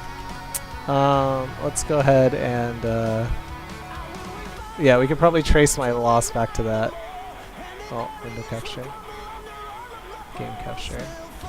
Alright, cool. So, I know that was a lot of rambling, but I do think, yeah, chase and tails. I do think that idea of auto-attacking, getting it back in the bush is like super important. Whether you're Teemo, Quinn, Jace, it doesn't really matter. Learning the more finesse things like max range, like you really have to be really familiar with your max range. Also, the idea that you're issuing your auto attack the split hair before you go into the bush, and then also the split hair when you come out of the bush, and then auto attack. Right? It's that line. When I see some people try to use the bush, they don't have enough dexterity to control their champions. So they like take really big steps out, auto attack, and then they have to take really big steps back into the bush, and then and you lose so much DPS that way. It's not even worth it anymore. Right? You know, short, little, tiny like. In-game to scale inch, like I mean, like you just barely, you know, like just your character barely wiggles out of that vision, shoots, and then walks back in. You know, learning to do that is super important. The other resource that I was mentioning is a video by Apto that was translated into Apto Vein Top. What should we say? Translated. Oh, it looks like it's a bunch of people are starting to. All right, I don't know if this is the best video. I'm sorry. I guess lately I'm not pulling out all the stops. This video right here is a really fantastic one. It's in a world of skill far beyond what we're capable of playing at, but the themes are still consistent. The way he zones, the things that he's talking about, the consistency of which he's auto attacking. It's a little different in this matchup because Camille can use the wall to her advantage and kill you, so there won't be as much like auto attack walk into the bush. But watch as he controls the lane. Watch as he prioritizes farm, and really pay attention to how he consistently auto attacks throughout this lane. I think this is perfect for anybody who's aspiring to just do a better job of like, harassing, and you know, playing the ranged versus melee matchup from top lane. So I think that was probably it for questions. We're past 8:30, so I got to wrap this up. Wow, it's already 8:50. Dang, it got late. Got late real quick. All right, cool. Shall we do the skin giveaway? Anybody in the mood? In the mood for a Sivir, Pax Sivir giveaway? Let's go ahead and... Oh, it's funny. If I'm not actually looking at my screen, I completely forget that I'm on camera. I have to be careful. Without a doubt, I'm eventually going to pick my nose or something. Something embarrassing. Alright, let me go ahead and pull up the Nightbot giveaways. We'll go ahead and do a keyword giveaway. I think the keyword will be SOM for Secret of Mana. Do I have to do anything here? Keyword. My giveaways have always been a little bit haphazard. I don't understand fully. I don't always understand fully why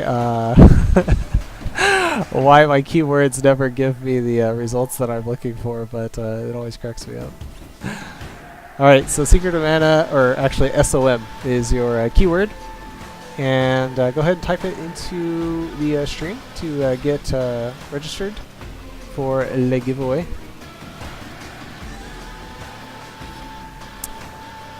And maybe at the end of how much longer do I have on this rock song that's going on right now? Pentakill. At the end of this song, we'll go ahead and do the giveaway. All right, this time I'll pay a little closer attention to how many people are keyworded up and registered. All right, so it says. The giveaway is for Pax Sivir, so I'm glad you were able to join us for it. Neo Pax Sivir. So I have 1, 2, 3, 4, 5 people registered, but I see 6 Secret of Manas. So who's missing? Did anybody type twice? Oh, I typed! Oh, you own it already. That's okay. You can still win it and give it to one of your friends and tell them, hey, you should go ask questions on Jono's stream. What about Doug, man? I see Doug in the chat. You don't want a chance at winning this skin? I wonder if Doug probably is in a game or something. Let's see if he's on Skype. He's probably not.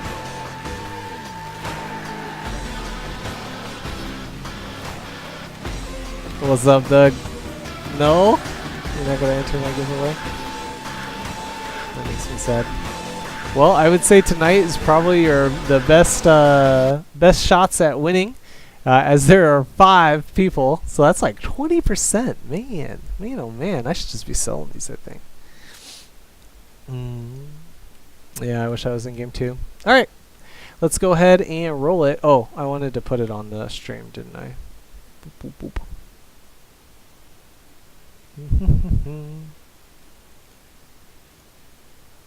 Ba ba ba ba.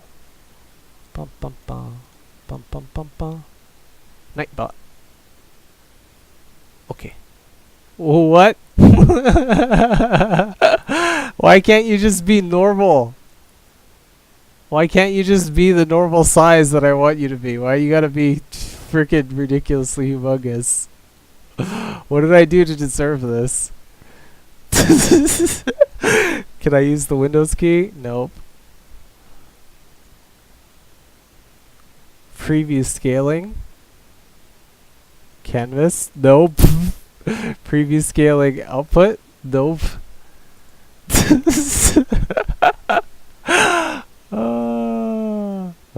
I don't know what to do. Scale filtering? Nope. Windows projection order transform fit to screen. Ah, yes, there's a good start. Kind of. It's still pretty big. I don't know what I did. Just drag it. Man, did you see me trying to drag it? I dragged the shit out of that thing. It took me 5 full length pulls to even get it close. All right, good enough. All right, everybody's entered. We may as well roll before the Nightbot starts rejecting the entrance. Boom. Oh snap, Mr. Super Sheep himself. Congratulations, my friend. You can go ahead and message me on League of Legends or Skype or Discord, and I will hook you up with a Pax Sivir skin. So I'm glad you won it. That's awesome. Cool. Thank you everyone for joining me. As always, shameless plug. Follow my YouTube and my Twitter, and check out my website, and message people about my stream. I need more viewers. I don't know how I'm going to make this thing work, but I do need more viewers. So, anyway, thank you very much for joining me this evening. I'm going to kill the stream. Good night, and I will see you guys Wednesday.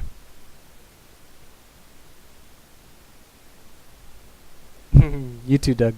See ya.